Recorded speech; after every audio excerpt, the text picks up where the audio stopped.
Welcome to this important video of Python directory management. As we have already discussed how can we get the current working directory and how to change the current directory location. You can see this from our previous video, and in this video we are going to start from here. First we will learn how can we find the list of directories and files. So let's move to this. Whenever we want to check the list of directories and files in our current directory, then we use the keyword list directory, which is called list dir. This will show all the files and subdirectories inside the current directory.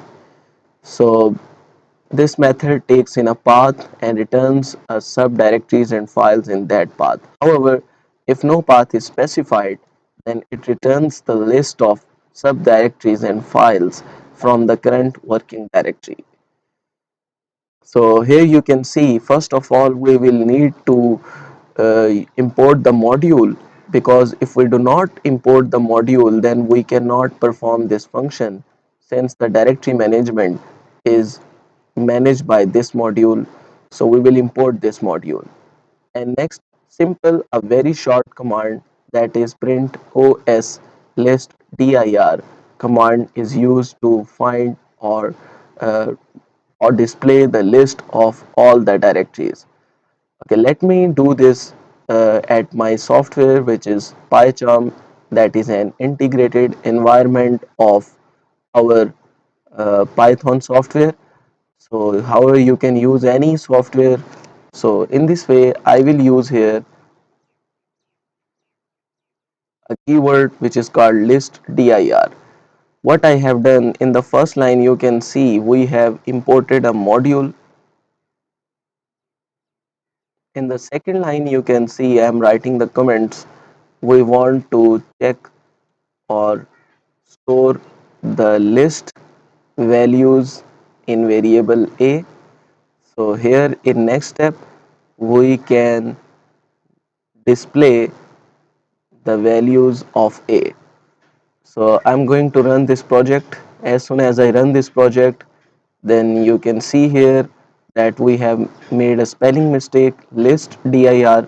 So I'm going to correct it, and as soon as I display it, then you can see here in this case, here we have so many files like idea, main.py, main2.py, main3.py, message.txt, and PyCache. These all files are available in our current directory, which is Python project. Here you can also see on the left side some of these files which are given here.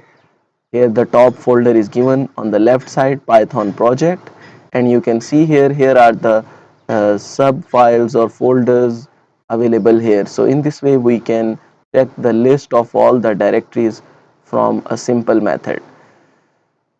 Okay, next is how to make a new directory. If we want to make a new directory, then how can we make this?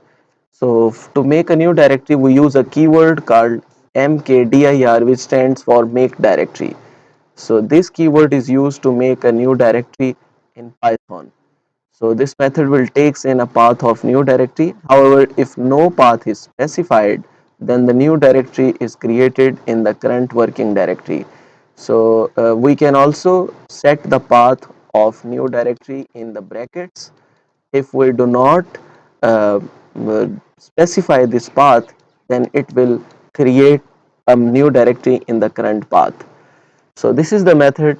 Simple. Again, we will import the module os, and then we will use this function make dir, and as soon as we use this function with this module, then we will write the directory name which we want to create, and in this way it will be created in a very easier way.